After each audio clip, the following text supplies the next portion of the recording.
Saat itu, Haejo teringat kembali saat ia mengalami kecelakaan bersama Inha dan adiknya Yujin. Mengingat ia tidak terlalu parah, ia merasa tidak ada yang peduli dan mau menyelamatkannya. Padahal saat itu ia juga korban. Dan di rumah sakit, satu-satunya ibu yang ia harap peduli kepadanya ternyata malah menyuruhnya untuk tidak bicara, hanya karena ibunya tidak mau diusir oleh ketua Hong. Sekarang, Haejo ingat ada satu orang yang peduli kepadanya. Dia adalah Baek Saon, suaminya sendiri. Jika diingat-ingat lagi, hanya Saon yang selalu melihatnya di saat tidak ada orang yang peduli kepadanya. Meski Haejo tidak pernah bicara, hanya Saon yang mendengarnya. Ternyata, Saon juga menyukainya. Dan sekarang, Haejo bingung mengapa ia tidak bisa mengucapkannya, jika dirinya juga menyukai Saon. Singkat cerita, Haejo pun terbangun di rumah sakit. Wajah yang ia lihat pertama kali adalah wajah suaminya yang begitu khawatir kepadanya. Bahkan tanpa ragu, kini Haejo menahan tangan Saon dan berkata jangan pergi. Saon pun terkejut, akhirnya istrinya mau berbicara dengan jelas kepadanya. Sementara itu, ayah Saon, Baek Uyong, telah mendengar kejadian yang menimpa salah satu jubir bahasa isyarat kepresidenan. Ia masih belum tahu jika yang terjatuh adalah Haejo, menantunya. Ia punya rencana untuk menaikkan namanya di kancah politik sebagai calon presiden dengan insiden ini. Setelah itu, Haejo menjalani pengobatan. Di sana ia baru sadar jika kemarin saat ia menghubungi Saon menggunakan ponsel milik si penculik, Saon seperti bicara dengan dirinya, bukan dengan si penculik. Jadi Haejo yakin sepertinya Saon sudah mengetahuinya, karena suaminya bukan orang yang bodoh. Namun mengapa Saon diam saja? Haejo sampai berpikir, apa karena ia masih seorang pasien dan masih dalam pemulihan? Jika ia sudah sembuh, Saon bakalan menceraikannya dan memintanya untuk membayar 2 miliar karena dianggap sudah melanggar kontrak mereka.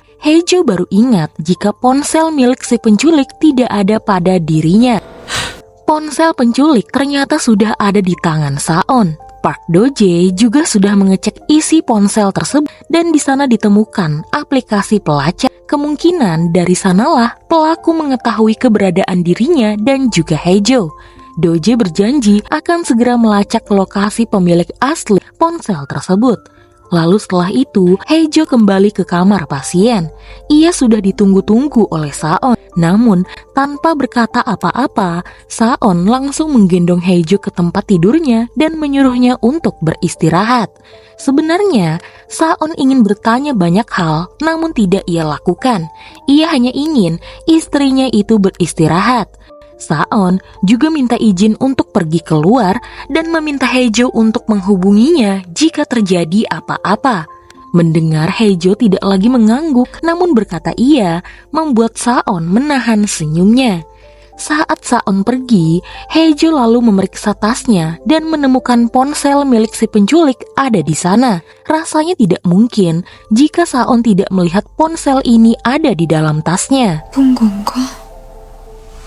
Belum kelar masalah si penculik, kini Saon dihadapkan dengan perilaku ayahnya yang sedang mencari simpati publik dengan berkata jika tragedi yang dialami oleh Baek Saon karena ia adalah calon presiden dan banyak orang yang menargetkan anak kesayangannya itu. Untuk itu, Saon menyuruh anak-anak buahnya untuk tidak terlalu menanggapi telepon dari para media. Sampai laporan resmi dirilis. Ia juga ingin identitas korban yaitu Haejo dirahasiakan dari publik. Sementara itu, Inha bertemu dengan ibu Haejo alias ibu tirinya. Kim Yeon-hwi tidak menyangka sekarang Inha bisa bicara. Inha berkata kepada ibu tirinya itu untuk tetap tenang karena kedatangannya bukan untuk merebut posisi Haejo sebagai istri Baek Saon. Kedatangannya hanya ingin membantu Haejo dan mengungkap siapa sebenarnya Baek Saon. Ia juga tahu ibu tirinya itulah yang sudah mengirimkannya sebuah petunjuk agar ia kabur sebelum hari pernikahan. Meski sebenarnya Kim Yeon-hwi bingung apa maksud anak tirinya itu. 네가 백사원에 대해서 뭘 아는데? Di kantor Baek Uyong, Baek Saon datang dan menyuruh ayahnya untuk berhenti berpura-pura mencari simpati dan tidak mencampuri urusannya lagi. Tidak ada gunanya, dan juga ayahnya bisa mendapatkan serangan balik. Baek Uyong pun langsung memarahi Baek Saon.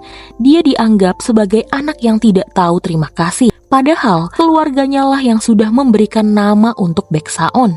Pada kilas balik terlihat ibu Saon, Sim Kyung Jin, bertingkah seolah-olah Saon bukanlah anak kandungnya. Ia dididik untuk menjadi putra dari keluarga Baek. Saon berkata jika sebenarnya ia tidak menginginkannya. Ia sudah muak dan mau muntah setiap kali ayahnya menyinggung ingatan itu. Sekarang, Baek Uyong sudah tahu jika yang terjatuh adalah menantunya, Haejo. Ia tidak menyangka ternyata Haejo bekerja bersama Saon. Malam itu, Haejo terbangun setelah bermimpi buruk, lalu berpikir bagaimana bisa si penculik itu berada di gunung dan mendorongnya. Lalu ia dikejutkan oleh bunyi ponselnya sendiri yang rupanya pesan dari Saon. Ia bertanya apakah ada yang ingin Haejo makan. Haejo pun berkata jika ia mau tteokbokki, ayam goreng dan sesuatu yang manis. Namun ternyata semua permintaan Haejo dilarang oleh Saon, dan ujung-ujungnya Saon hanya membawa buah anggur saja demi kesehatan Haejo. Melihat Saon membawa perlengkapannya sendiri, Haejo pun terkejut saat tahu Saon bakalan menginap di rumah sakit. Ia pun berpikir yang macam-macam sampai Saon bakalan tidur di kasurnya atau tidur di sofa. Saon kemudian menyuruh Haejo untuk mandi dengannya. Bukan mandi bersama, melainkan Saon akan membantu Haejo mencuci rambutnya. Dengan telaten, Saon merapikan rambut Haejo dan menyisirnya dengan rapi. Ia tahu Haejo merasa canggung, namun seharusnya sebagai seorang suami, dari dulu ia melakukan hal-hal seperti ini untuk istrinya.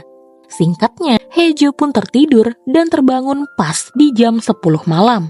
Ia kemudian melihat Saon tidak ada di dalam kamar. Saat ia mengirim pesan dan bertanya di mana Saon, rupanya Saon sedang duduk di luar karena ia sedang menunggu telepon dari seseorang. Haejo pun teringat jika ia harus menghubungi Saon sebagai si penculik itu. Saat Saon menerima telepon dari penculik yang sudah ia ketahui sebagai Haejo, Saon berkata ia sudah menunggu teleponnya. Ia ingin berterima kasih karena sudah menemukan Haejo, dan Saon juga berkata sebenarnya ia sudah tahu banyak tentang si penelpon ini. Ia adalah seorang wanita berumur 20 tahunan. Saon berkata, berteleponan seperti ini membuatnya lebih tenang seperti tidak terjadi apa-apa. Haejo yang masih belum tahu berpikir Saon benar-benar tidak khawatir kepadanya. Istrinya sedang terbaring lemah di rumah sakit. Bisa-bisanya Saon malah senang berteleponan dengan orang lain.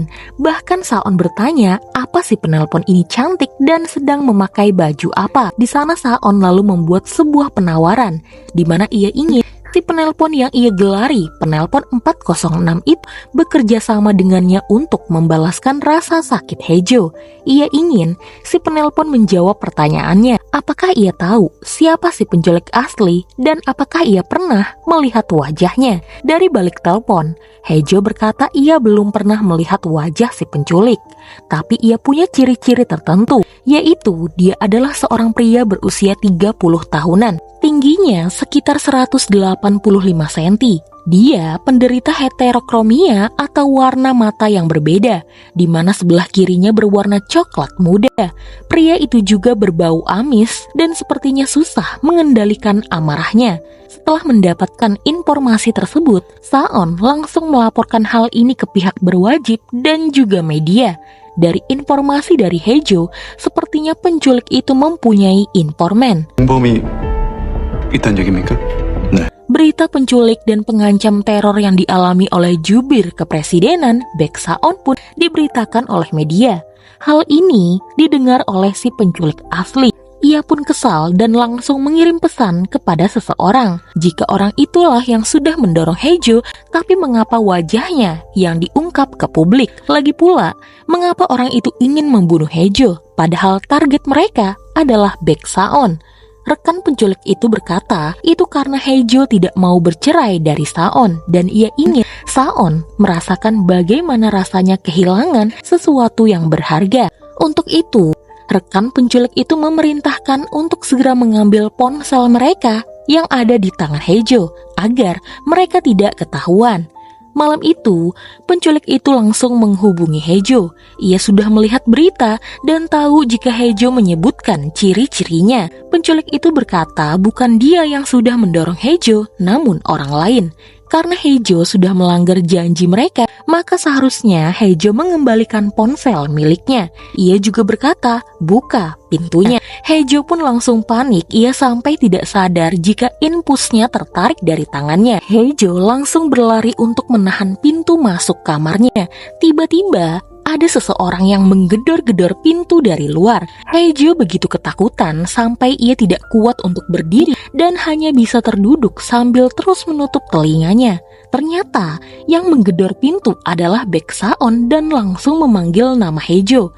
Saon pun panik dan memaksa pintu agar bisa terbuka. Saat Saon membuka pintu, ia melihat Haejo ketakutan. Haejo pun langsung memeluk Saon dan menangis, bahkan ia hampir saja pingsan. 괜찮아? Saat Haejo sudah mulai tenang, Saon lalu menemani Haejo tidur dan mereka tidur bersama di satu kasur. Malam itu, Haejo terbangun dan pergi keluar karena sudah waktunya ia menghubungi Saon sebagai si penelpon 406. Haejo bertanya, kapan Saon akan menangkapnya? Dia adalah rekan penculik dan dia juga sudah mengancam Baek Saon. Ia juga ingin memberikan ponsel ini sebagai bukti agar Saon bisa menangkap si penculik asli. Haejo lalu ingin mengungkapkan siapa dirinya kepada Saon. Ia ingin bertemu dengan Saon sekarang juga. Haejo tidak mau berbohong lagi kepada Saon. Ia hanya takut jika Saon tahu selama ini dialah yang sudah mengancam Saon, apakah Saon akan jadi lebih menderita. Namun sekarang, Haejo tidak mau menghindar lagi. Ia tidak mau melihat Saon berjuang sendirian. Ia harus mengungkap siapa si penelpon 406. Rupanya, Saon tidak mau bertemu dengan Haejo di dalam rumah sakit ini. Ia ingin bertemu di tempat lain. Saon lalu menunjuk satu tempat, yaitu taman hiburan. Tempat yang sakral yang tidak boleh terdengar di telinga keluarga Hong. Karena setelah pergi dari tempat ini, Haejo, Yujin, dan juga Inha mengalami kecelakaan. Di sana, Haejo belum bertemu dengan Saon karena Saon ingin Haejo menikmati hal-hal yang tidak bisa Haejo lakukan setelah kecelakaan itu. Naik kuda-kudaan dan makan es krim. Lalu, Saon menyuruh Haejo untuk menemuinya di Namsan Tower. Haejo sebenarnya takut Saon bakalan kecewa kepadanya. Namun, Saon sudah berulang kali berkata, Haejo tidak boleh meremehkan dirinya sendiri. Lalu, Saon dan Haejo pun bertemu. Haejo pun langsung menangis karena ternyata Saon sudah lama mengetahui jika dirinya adalah si penelpon itu. Haejo bertanya, apa Saon tidak membencinya? Saon juga heran, ia tidak menemukan cara untuk membenci Haejo dan cara agar ia tidak mencintai Haejo. Haejo pun menangis, rupanya Saon begitu mencintainya. 고개를 들어 하늘을 봐 텅 빈 거리를 홀로 서